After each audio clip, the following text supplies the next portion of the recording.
Fala, jovens! Este vídeo é sobre carteiras de investimentos. Sabe aquela carteira que você tenta copiar no YouTube? Aquela carteira que te vendem, que te prometem boa rentabilidade, uma boa diversificação com inúmeros ativos, que te dá paz de espírito? Então, hoje eu quero te mostrar porque isso, na verdade, é uma ilusão. E se você não acredita em mim, olha essas carteiras que eu separei aqui para você. Essas são as carteiras que eu quero mostrar para vocês. Então, nessa primeira carteira, ele fez a aplicação no valor de R$ 1.000 e ele fez a seguinte composição. Ele colocou 26% em ações, 26% em fundos imobiliários, 26% em ETFs, que é quase 16% em tesouro direto e 5% em criptomoedas. Essa outra carteira também é a aplicação de R$ 1.000. Ela fez a seguinte composição. Colocou quase 30% em CDB, quase 30% em ações, 30% em fundos imobiliários e 11% em ETFs internacionais. Essa outra carteira, ele colocou 20% em ações, 30% em renda fixa, 35% em fundos imobiliários e 15% em ativos internacionais. E você deve estar pensando, parece uma carteira perfeita, é um plano infalível, não é mesmo? Mas deixa eu te dizer, mentiram, viu? O que ninguém te conta é que esse tipo de carteira foi montada para vender curso, não para funcionar na realidade.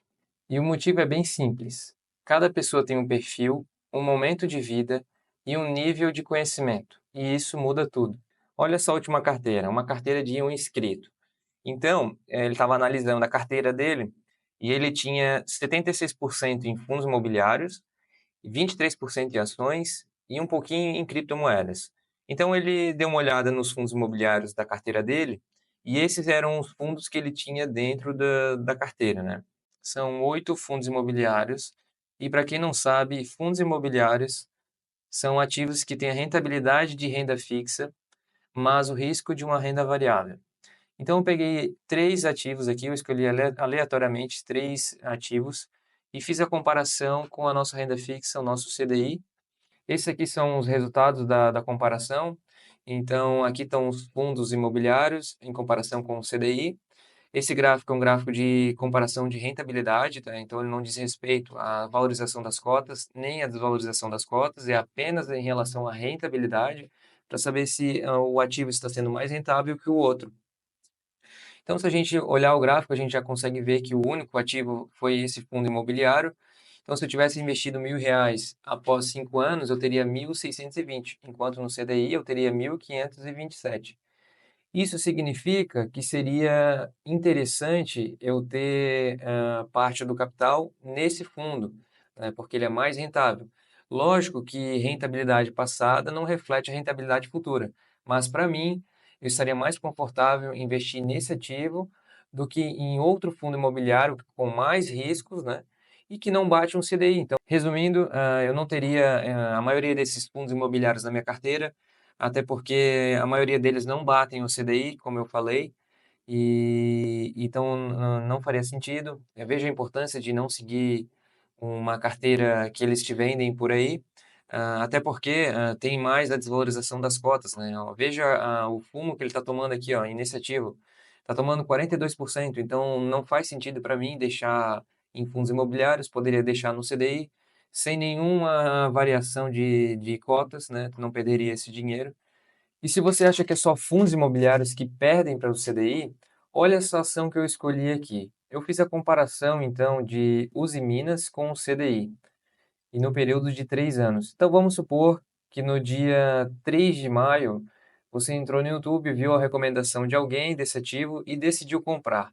Então, se você comprou Usiminas nesse período e não comprou o CDI, você teria simplesmente uma desvalorização do seu capital de 48%. Olha esse gráfico aqui. Então, eu já coloquei na tela. No dia 2 de maio, você fez a compra e o preço do ativo estava no valor de 10,33 centavos. E hoje, atualmente, ele se encontra no valor de 5,52, o que levou a uma desvalorização do seu capital de 46%. Será que vale realmente correr o risco? Será que vale realmente ir atrás de indicações, de recomendações? Eu acho que não. Sabe o que eles vão dizer para você? Para você fazer preço médio. para ir comprando cada vez mais o ativo. Essa estratégia é conhecida como DCA, fazer o rebalanceamento da carteira, como eles chamam. Mas isso tem um problema.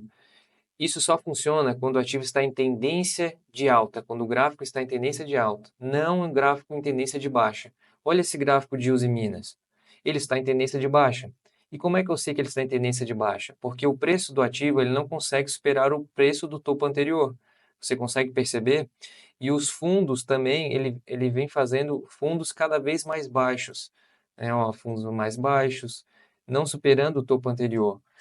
Então, isso é uma tendência de baixa. Então, vamos supor que você compra aqui, o ativo cai cada vez mais, você compra aqui nesse fundo, ele continua caindo e você compra aqui, até que o dinheiro acaba. Aí o ativo continua caindo. Esse é o grande problema da estratégia de DCA quando o ativo está em tendência de baixa. Então, ao invés de buscar uma carteira perfeita, busque por uma carteira possível, aquela que você entende, que você consiga manter e que te deixe dormir tranquilo à noite. Concluindo, comece pela reserva de emergência. Aprenda aos poucos, conheça os ativos, entenda seu perfil. A ilusão da carteira perfeita é vendida porque é bonita de se mostrar, mas na prática a gente sabe que ela não funciona.